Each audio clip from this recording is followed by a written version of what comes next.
wanted to introduce David Kidder. My what? Sorry, I have my iPad back up. That's right.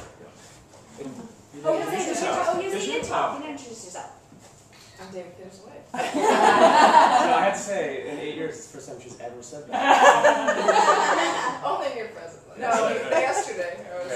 Well, you say, actually, why don't you introduce yourself in terms of what you're... I work for a philanthropic organization called Give Back, which is democratizes giving to allows people just to give through online shopping when they get a percentage back into their Give Back account and direct that to any of their favorite causes. There's a lot more to it. It's essentially what it is, cause marketing. Now, did you want to introduce David? Yeah, why don't you do that? Tell us how we met, since you never tell us story. I'm a marketer. I'll go with that story. It's like nothing on the show, but... I met David 9 years ago when he was in between jobs. And he's very much an entrepreneur, which was completely different from my world because I've been in corporate America for 14 years. And we met. And he was in a Renaissance Integrated Solutions at the time. It was a company that did last mile fiber through water and sewage pipes. And then a few years later, after Hurricane Katrina took care of that business, he started Clickable. Yeah. So prior to that business, I had started my first internet company in '94 at college called NetX for building web authoring tools. We built and sold that. And then I moved to New York and we did a roll-up backed by Omnicom, Omnicom.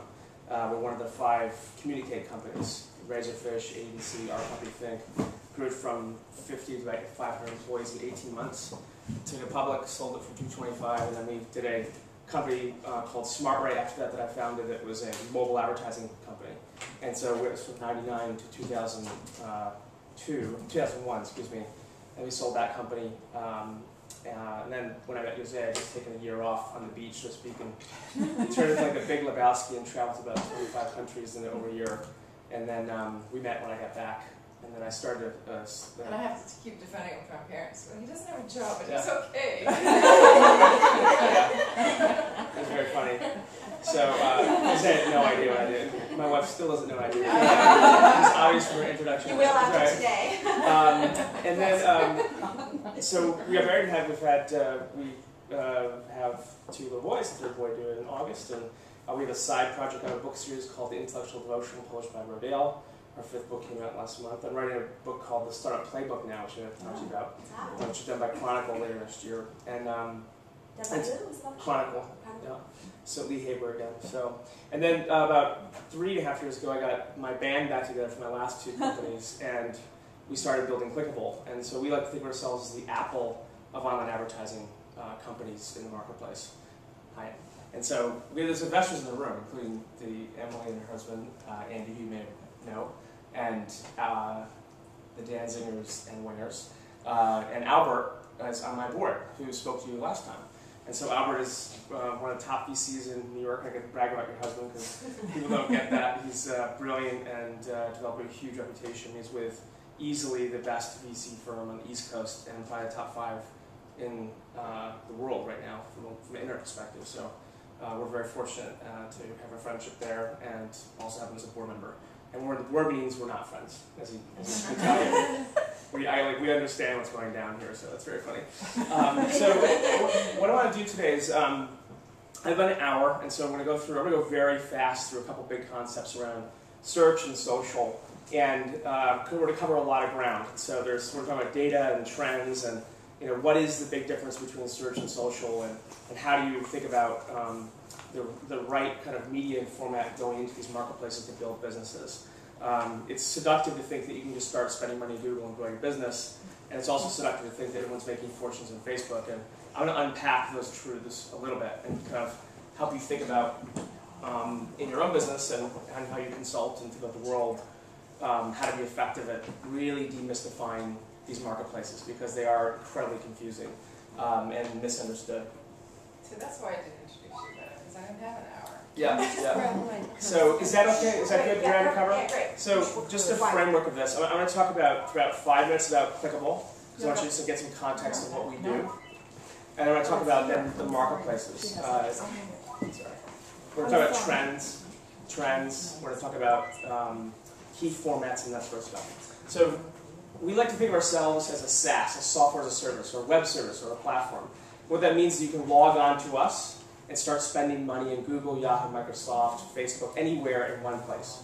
And that's really important because right now, when you start spending money on online advertising, you have to go to many places. What they're asking, the marketplace is asking you to do is to, when you want to use Google, you need to drive a BMW. When you want to use Facebook, you have to drive a Volkswagen. You have to drive many different cars down many different roads, and we're one car. In a way, we're like a beautiful, simple bus. We get on a bus, we have people to help you, and we help drive your business goals in one place. And so for most of the marketplaces, or people marketing out there, the problem is that there's not enough time and talent to do this well.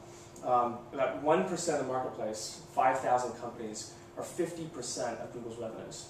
So that's pretty incredible when you think about it. They're like the longest of long tails, so the head end generates half the revenues among 5,000 companies. So you have about 595,000 companies at any one time spending the rest of the revenues on their own with no help. And so we're their Sherpa. And so the company we have is we incorporated in January of 2007, 140 people today. We're the largest product team in the world on top of Google, Yahoo, Microsoft, etc. So we have two key products, Google Pro and Google Leads, which I'll describe in a second. We're growing 10% a month, compounding. And so we started charging in January of last year, and it's just been cranking ever since. We're adding about 100 people in the next 6 to 10 months. And we're launching, you'll see this everywhere in about 3 weeks. But our big deal in how we're growing the business is we white label our platform. And so we sell it direct with the sales force, people who self-manage, and I think the Motherhood uses us. Do you use us? Are you a happy customer? Yeah. Okay, good. And then big companies, and you can tell me if we're not, because we can sort that out, as you might imagine. Oh, no, that's great. It's fabulous. And then big companies white label us and take us to the marketplace. So in about 3 weeks, and this should not go out wide, but the largest financial service company in the world, who is probably with a credit card in your wallet right now, is going to take us to all 8 million of businesses in one shot. They're going to spend tens of millions of dollars to do this, and we're doing that with the largest e-commerce company in the world, the largest auction company in the world. And so we give them ways to bring marketing services to their customers at scale.